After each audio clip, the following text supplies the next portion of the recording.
Hello. So,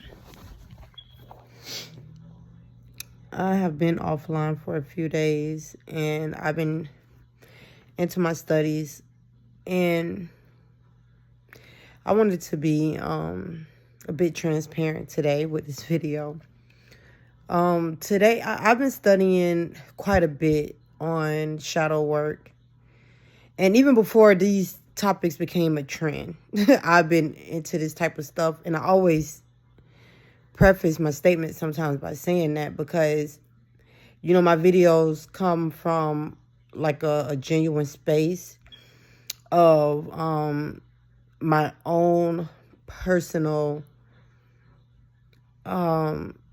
relationship with this type of information. So there's a level of conviction, a deep level of conviction that I have with what I'm going to share. And being in studying shadow work for many, many years, I've learned a lot. And as I've learned, I've gone through my own dark night of the soul, as we all have. And the past 3 years have been an extremely painful journey. And I wanted to discuss the 8th house.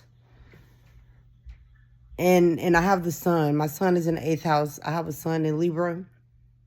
Venus is in my 10th house in Scorpio, debilitated. My Mercury is conjunct my South Node in Libra in my 9th house. And just the realizations, because I'm a Capricorn ascendant, of the truth about relationship dynamics and the underworkings of, beneath the surface with the 8th house. And what's sad is that I had no idea. I was absolutely clueless. As my Libra sun, it was almost like, and I also have a Jupiter in Pisces in the 2nd house. So it's almost like I had and it's not just me, because a lot of women have experienced this exact same thing. And it makes me feel comforted because, but studying this information alone, I did feel alone with a lot of the knowledge that I was coming across. It was very isolating. So now as the collective begins to become more aware of this information, it reassures me that I'm not isolated or alone. But, my sun is already in the 8th house in Libra, debilitated. And I have the 7th house Lord, Leo, mainly Leo, in the 8th house. So it is very painful when you are disillusioned. It is such a painful experience. And now as I come across information such as integration of the shadow and the personality, as I come across information such as the Enneagram, which I'm going to begin to do that program the new year. I'm going to dedicate myself and devote myself to joining Secret Energy and really applying myself. I'm about to tear up to the Enneagram and learning the integration. When you have major planets in water houses, 4, 8, and 12, when you have a lot of water in your chart, you have your moon is in water, your Mercury is in water, your Mars, is in water. Mars does a bit better in water, but when you have your Mercury in water or in a water house, or even Mercury in a fire house, these aspects, these energies that you are dealing with are very volatile. When the whatever, how can I put this? So for instance, with me is my sun in the 8th house. And I have the 7th house Lord in the 8th house. So and because my sun is debilitated, a Libra sun, and Venus is all the way in the 10th house, it had to take me time to develop a way of seeing things that's clear. And being that Venus is all the way in the 10th house, but it's debilitated in Scorpio, the experiences that I went through were not positive experiences. And I don't mean not positive experiences like, oh, well, we all have bad days. No, meaning that the way that I handled these experiences were not in my favor. That's what I mean. And one thing that I recognize with having Venus on the angle, being a Libra sun, a Libra Mercury, but having Venus debilitated, is that you can be beautiful. You can be in the most beautiful neighborhoods. But you won't see it. You won't see it. And Scorpio is such a dark sign for Venus to handle, because Scorpio is dealing with emotions that has to be transformed. And Venus, she's going to do the best she can. And my Venus did it through my marriages. On my marriage, I was married. Oh my God, let me knock on wood. My Venus did it through my marriage. But I was in a long-term relationship from middle school up until an adult. And that ended horribly. Horribly. And so it's like just being genuine and real and authentic and raw about these placements. Because not only is it a bitch having Venus in Scorpio, it helps me out a little tiny bit because I have Saturn also in Sag in the 10th house, in the 6th house, my sun sign. So that Saturn 6th house, my sun sign, helps me out a little tiny bit. Because what happens is that when I do want to, and then I'm a Capricorn ascendant, and Mars is dignified. So I ain't gonna listen. That helps me out a lot. I ain't gonna lie. I appreciate that Saturn in the 10th, sextile my sun and my Mars. But what makes it so damn difficult is because I have a moon in Cancer that Mars opposes. So it's almost like trying to really literally jump rope. With now that I'm becoming consciously aware. Now that I can appreciate. But now as I become consciously aware of my cardinal cross, and the experiences that I now can go into, that I'm now cultivating in my present, and hoping, not even hoping, but believing and having faith that I will master moving forward into my future. Moving in more of awareness. That is painful though still, because it's like, cardinal signs, those are 4 alphas. So when my moon is, because my moon is in Cancer in the 6th house, conjunct my descendant. So just not only having the Libra sun with the Mercury Libra, having a Cancer moon primarily in the 6th, but conjunct your descendant. So it's like relationships are my addiction. And it's on the deepest level. I literally have a 4th house Taurus, and I have Venus all in the opposite house. So it's like, Libra and Taurus, Venus is just all about love and relationships, and it is something else. And this video isn't even about trying to teach anybody. This video is more about me realizing the significance of these natal charts, and how, debilitated planets, undignified planets, negative aspects, and planets in houses that they don't need to be in. That shit sucks. Like, it's not fun. Like, overcoming certain things and continuing to transmute. Like, I have to do that for the rest of my life. I literally have to be like a machine so that I don't succumb to that 8th house sun. And it can happen in days. Like, if I don't have a certain regimen, and I have to be so anal, like the sun start, like I could feel the 8th house taking a toll on my sun sign. And even dealing with like the opposite gender, I have to always be careful because my Venus is in Scorpio in the 10th house. So my love isn't even about love. I don't even attract love like the way it's supposed to be attracted. I'm dealing with power. And, it's a beautiful thing that I'm now becoming aware of the manipulative tactics that humans go through in order to take your power. I'm thankful because I was in a blind for so long. But thankfully I can appreciate Mars in Capricorn, Because a lot of my Mars unconscious energy be where a person actually thinks it may appear to the person that they're taking my power. That could be my Jupiter in Pisces too.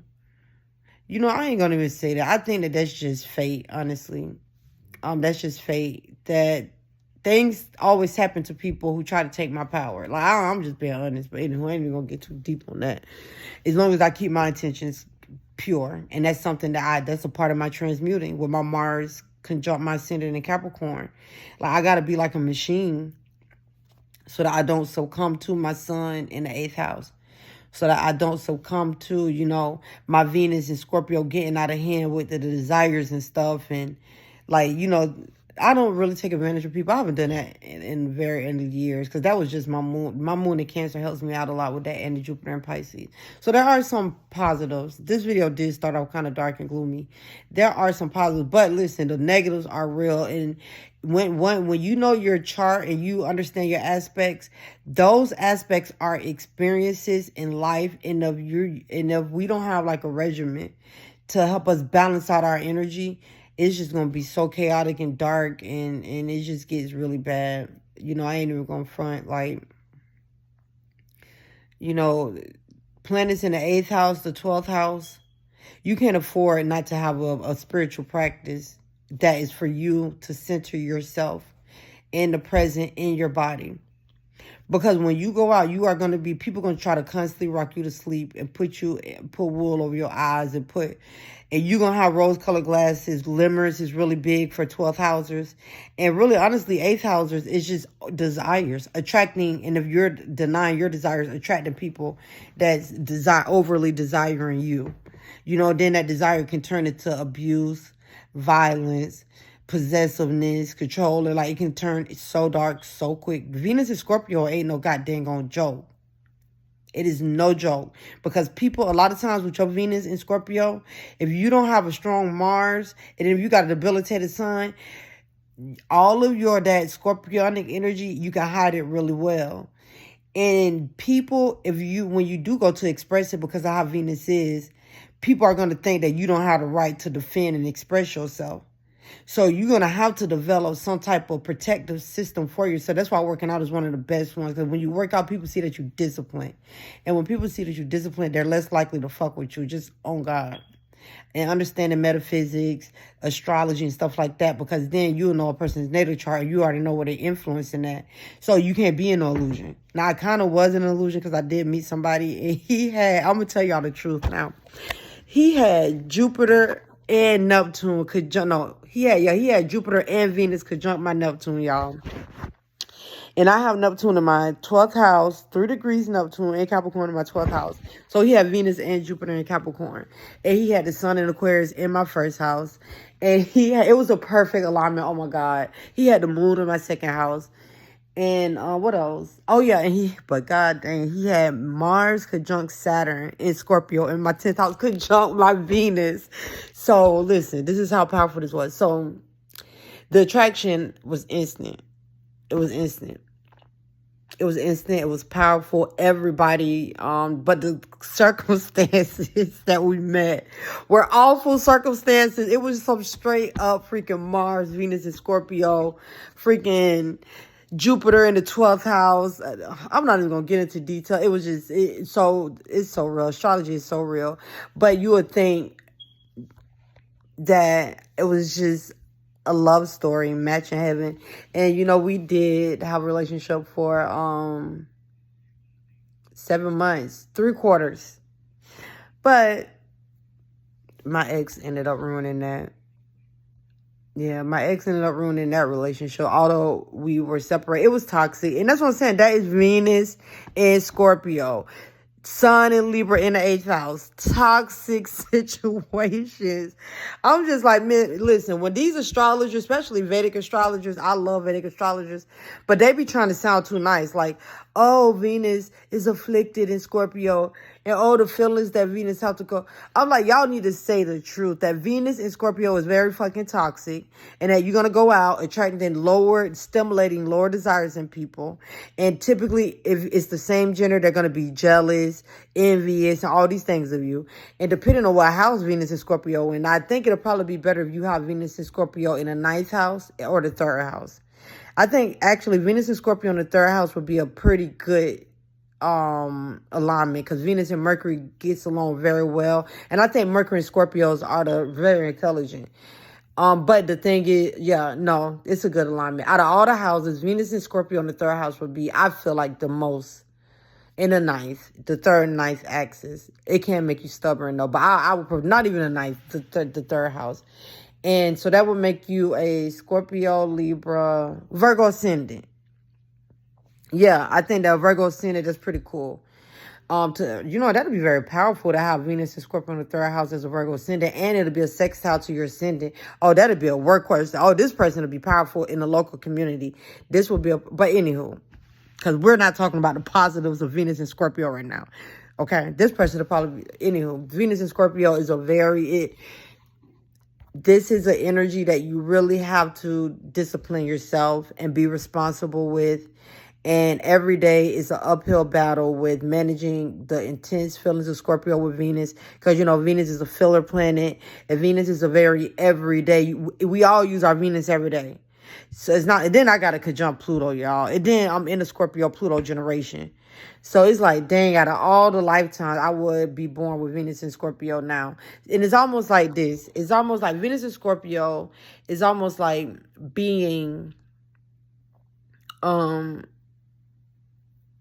able to attract whatever and whoever that you desire in the world. But you're going to attract hell for yourself. And you only going to learn through going through that hell. That is what Venus and Scorpio is about. You can attract anything that you want to in this world with a Venus and Scorpio. But you're only going to attract hell for yourself. And it's through the learning your own self-value that you rise out of that hell. But it's like, damn, you got to push yourself through hell. And then I got a Mars exalted. So I can only imagine. I think I got a video about this. I feel sorry for people who have Venus in Scorpios and have debilitated Mars signs. Baby. Or they got to afflict the sun too. And Saturn. If you don't got Saturn and the sun to help you with some discipline. If you got Venus in Scorpio and your Mars is afflicted, man, God bless your heart, man. Because you finna go the fuck through it in this life.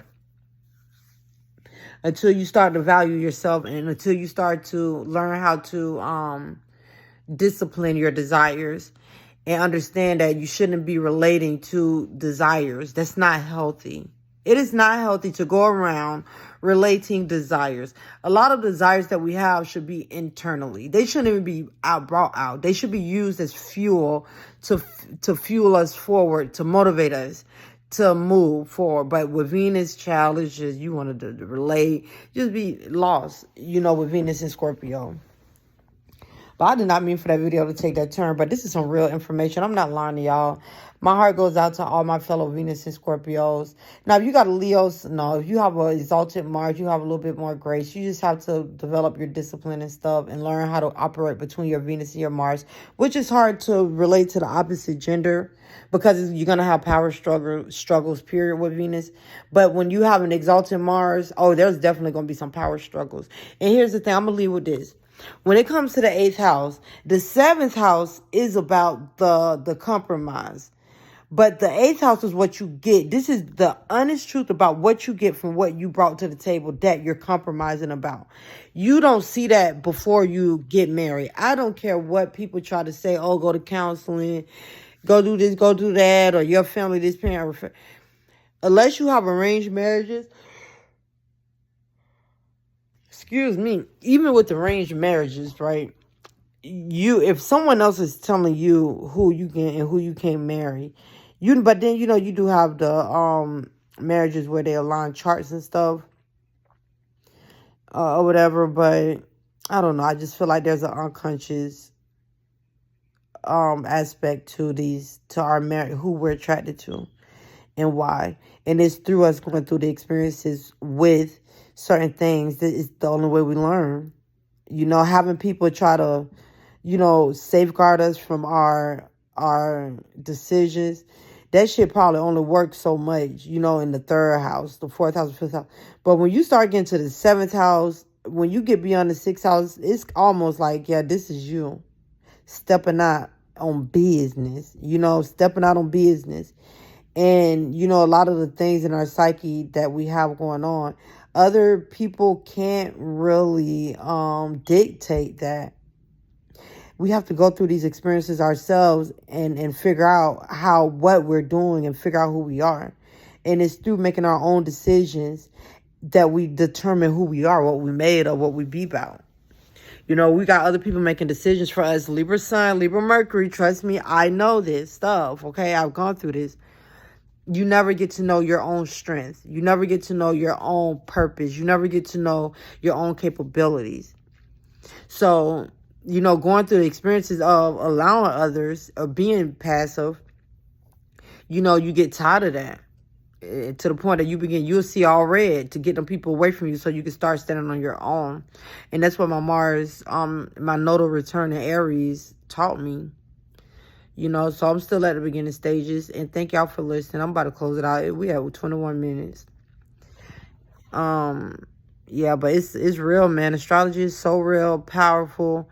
I'm like, out of all the things I could have learned, baby, I'm so thankful I learned astrology, because I've been on a learning train and so many sciences and belief systems and philosophies. Astrology is almost like it's a one-stop shop. It's a one-stop shop, baby. But I can't really say that because I built on my knowledge. It wasn't just like, oh, I found astrology and that was it. So I can't really say that. And one thing about the higher mind when you're building it, I'm gonna leave with this too. The higher mind is so powerful. It is so powerful, the higher mind. And just be conscious of how you building yourself, outside of, you know, like how you building your minds and what sources you're using, and be conscious of your sources. Thank you so much for listening. Bye.